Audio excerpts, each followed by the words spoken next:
Assalamualaikum warahmatullahi wabarakatuh. Ketemu lagi dengan saya Bu Erna pada materi pemisahan campuran. Untuk pemisahan campuran ini masih merupakan lanjutan dari materi peran kimia di berbagai bidang. Baik, kita mulai dari klasifikasi materi atau zat terlebih dahulu. Materi ini sudah pernah kalian pelajari ketika kalian duduk di bangku SMP. Saya hanya tinggal mereview ulang. Klasifikasi materi dibagi menjadi dua, ada zat tunggal dan campuran. Zat tunggal sendiri terbagi menjadi dua lagi, ada unsur, ada senyawa. Kemudian campuran juga terbagi menjadi dua, campuran homogen dan campuran heterogen. Kemudian unsur sendiri dapat kita bagi menjadi berdasarkan sifatnya menjadi unsur logam dan unsur non-logam, sedangkan senyawa kita bisa bagi menjadi senyawa anorganik dan senyawa organik. Nah, untuk unsur, satu buah unsur biasa kita sebut dengan atom. Untuk senyawa, satu buah senyawa biasa kita sebut dengan molekul. Kita bahas satu persatu ya. Yang pertama adalah zat tunggal. Jenis pertama adalah unsur. Unsur adalah zat tunggal yang tidak dapat diuraikan lagi menjadi zat lain yang lebih sederhana dengan cara apapun. Melalui reaksi fisika biasa juga tidak bisa, reaksi kimia yang rumit juga tidak bisa. Nah, penggolongannya dibagi menjadi tiga, unsur logam, unsur non-logam, dan unsur semilogam. Silahkan kalian nanti cari ciri-ciri dan sifat dari ketiga golongan unsur tersebut. Berikut adalah contoh-contoh unsur yang mungkin pernah kita jumpai atau belum pernah kita jumpai. Yang pertama unsur logam. Contohnya di situ ada logam natrium, logam litium, kalium, rubidium, atau jenis logam yang lain, besi misalnya. Kemudian gambar kedua, di situ terdapat unsur non-logam. Non-logam di situ contohnya ada hidrogen, karbon, oksigen, dan nitrogen. Biasanya untuk unsur-unsur non-logam mereka banyak yang berupa gas. Kemudian unsur yang ketiga, gambar yang ketiga kita sebut dengan unsur metaloid. Metaloid ini adalah jenis unsur yang sifatnya terletak antara logam dan non-logam. Disebut logam dia bukan logam, disebut non-logam dia juga bukan non-logam. Jenis unsur yang kedua adalah senyawa. Kalau tadi unsur tidak dapat dibagi lagi, senyawa adalah zat tunggal, masih zat tunggal ya, yang dapat diuraikan menjadi dua zat atau lebih, tapi bersyarat yaitu melalui reaksi kimia. Kalau melalui reaksi fisik biasa tidak bisa. Beberapa contohnya adalah air, sukrosa atau gula, natrium klorida atau garam dapur. Air dapat diuraikan menjadi gas H dan O. Sukrosa dapat diuraikan menjadi arang atau karbon dan air. Sedangkan natrium klorida juga masih dapat diuraikan secara elektrostatis menjadikan dua unsur yaitu natrium dan klorin. Untuk penggolongannya, senyawa kita bagi menjadi senyawa organik dan anorganik. Bahasa mudahnya senyawa organik itu bisa dihasilkan oleh makhluk hidup, walaupun sekarang bisa disintesis.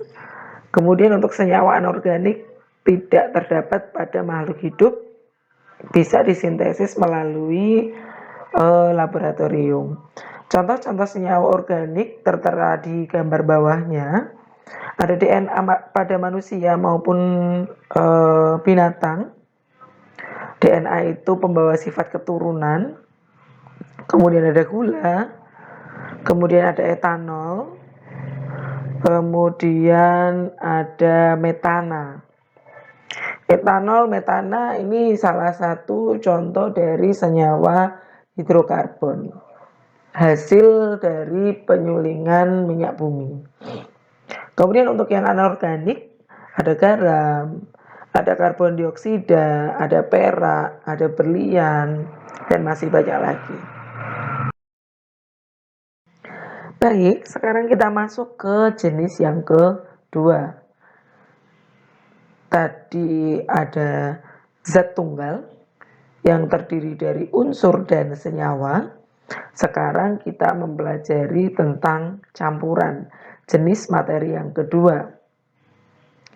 Campuran di sini merupakan gabungan dari unsur dengan unsur dengan senyawa, atau senyawa dengan senyawa. Bedanya, kalau senyawa memiliki perbandingan yang tetap, misalnya air, perbandingannya hidrogen 2:1. Untuk campuran perbandingannya tidak tetap. Di situ misalnya air dan gula, airnya 1 gelas, gulanya 1 sendok. Penggolongan materi jenis yang kedua ada campuran. Campuran merupakan gabungan dari unsur dengan unsur, atau unsur dengan senyawa, atau senyawa dengan perbandingan yang tidak tetap. Misalnya ada air dan gula, air 1 gelas dengan gula 1 sendok, kita sebut dengan campuran.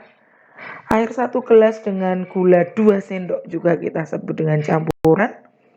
Air 1 gelas dengan gula 3 sendok juga kita sebut dengan campuran. Jadi di sini perbandingannya tidak tetap, tergantung yang membuat. Atau campuran antara air dengan pasir. Sama-sama gabungan dari unsur dengan unsur. Ada, kita punya senyawa juga. Senyawa itu gabungan antara satu unsur dengan unsur yang lain membentuk senyawa baru. Tapi perbandingannya di sini untuk senyawa unsur pertama dengan unsur yang lainnya selalu memiliki perbandingan yang tetap. Kemudian terbentuk senyawa yang baru yang memiliki sifat yang berbeda sama sekali dengan sifat asli. Kemudian untuk campuran, jika ada unsur bertemu dengan unsur atau unsur tercampur dengan unsur lain, unsur jenis pertama dengan unsur jenis kedua atau dengan unsur lainnya, mereka hanya bercampur secara fisik saja, tapi tidak terbentuk reaksi kimia atau tidak terbentuk senyawa yang baru. Sehingga sifat-sifatnya juga masih sama persis dengan sifat-sifat unsur yang dimiliki. Berikut perbandingan antara senyawa dan campuran. Bisa kalian cermati. Untuk campuran sendiri, ini kita masukkan ke dalam klasifikasi. Materi dibagi menjadi 2, tunggal dan campuran. Kemudian campuran ada campuran homogen dan heterogen. Dari campuran homogen dan heterogen ini kita nanti memiliki 3 jenis campuran. Yang pertama larutan, yang kedua koloid, dan yang ketiga suspensi.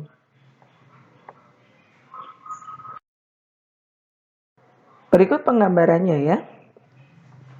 Bisa dibaca sendiri pengertian campuran apa, kemudian Campuran homogen. Campuran homogen memiliki komposisi yang sama. Artinya, untuk campuran heterogen memiliki komposisi yang bervariasi. Artinya, campuran homogen tidak terlihat tidak ada batasan antara zat terlarut dan pelarutnya. Jadi seolah-olah tidak ada zat yang tercampur di dalamnya. Misalnya, campuran homogen ya. Misalnya, air dengan garam kemudian kita aduk secara sempurna. Air dengan garam. Ketika sudah kita aduk, ternyata garam sudah tidak terlihat lagi. Tapi ketika kita rasakan, rasa garam yang awalnya asin tetap tidak berubah. Tetap saja asin. Sehingga air garam yang kita dapatkan berubah dari air tawar menjadi air asin karena mengandung garam. Tapi di situ tidak terlihat mana air, mana garam. Itu yang kita sebut dengan campuran homogen. Sedangkan untuk campuran heterogen biasanya bisa kita bedakan mana zat terlarut, mana pelarut. Misalnya di situ untuk koloid, misalnya susu. Air murni ketika ditambahkan dengan susu warnanya berubah jadi tidak bening lagi atau keruh. Artinya campuran yang terbentuk adalah campuran heterogen. Tapi heterogen untuk susu dengan air berbeda dengan campuran antara lumpur dalam air. Untuk susu dalam air kita sebut dengan koloid karena ketika kita diamkan agak lama tidak terbentuk endapan. Sedangkan untuk lumpur dalam air kita sebut dengan suspensi. Artinya zat terlarut di dalamnya itu memiliki ukuran yang lebih besar sehingga dia sangat mudah mengendap. Tadi boleh sampaikan bahwa campuran itu bisa dipisahkan melalui proses fisika yang sangat sederhana. Artinya apa? Kita bisa melakukan pemisahan campuran itu dimanapun, di rumah, di sekolah, tanpa harus ke laboratorium. Nah, jenis pemisahan campuran yang pertama kita sebut dengan filtrasi. Filtrasi atau bahasa gaulnya adalah penyaringan.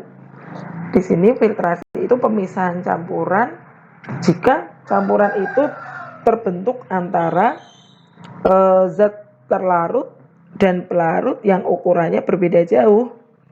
Misalnya air dengan pasir misalnya. Dia tercampur, kemudian bisa kita pisahkan dengan cara disaring.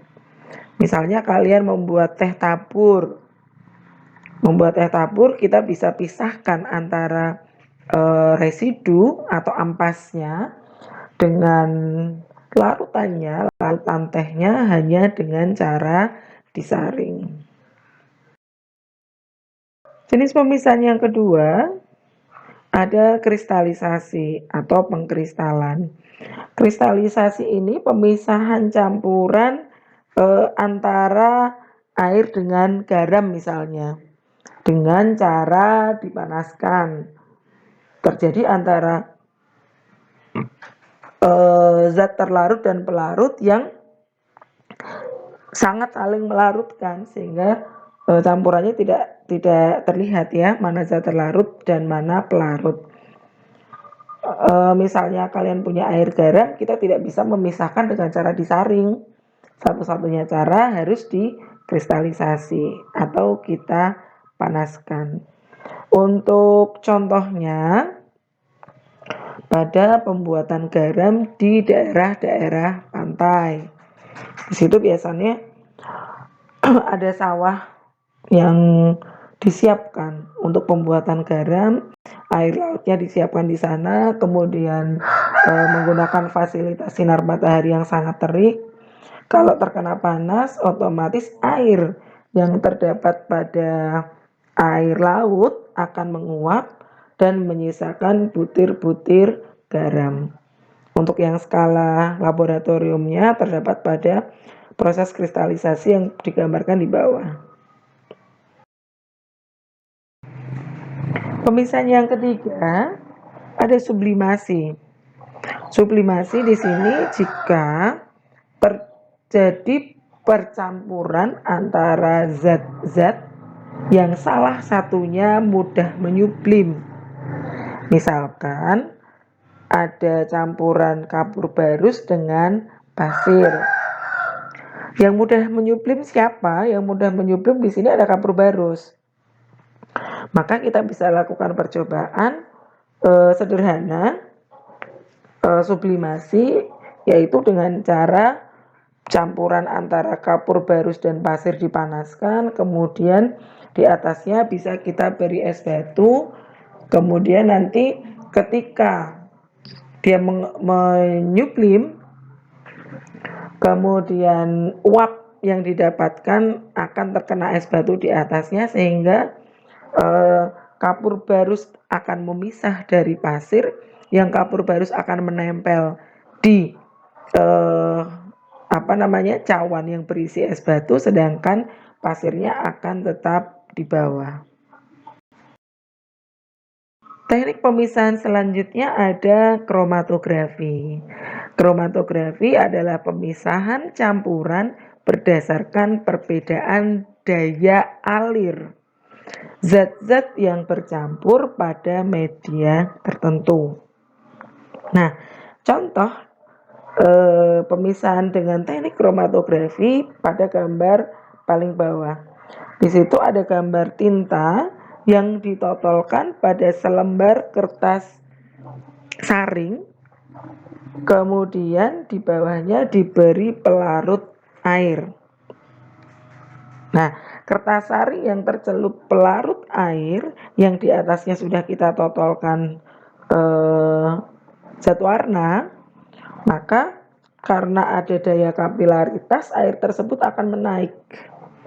Nah, ketika air naik, ternyata masing-masing warna yang tertotol di situ akan ikut naik bersamaan dengan naiknya air pada media kertas saring. Nah, biasanya tinta berwarna itu terdiri dari beberapa campuran warna. Nah, ketika menggunakan teknik kromatografi ini, campuran warna yang ada pada tinta akan memisah berdasarkan warna-warna pembentuknya. Atau untuk contoh lain penggunaannya, kadang untuk kromatografi plat lapis tipis bisa kita gunakan untuk menguji darah pengguna narkoba atau bukan, untuk menguji seseorang itu mengkonsumsi zat-zat terlarang atau tidak. Itu bisa kita gunakan teknik ini. Teknik pemisahan yang terakhir adalah destilasi atau penyulingan. Pemisahan dengan cara dipanaskan, kemudian dipisahkan berdasarkan perbedaan titik didih. Biasanya destilasi digunakan untuk memisahkan minyak bumi menjadi komponen-komponen penyusunnya.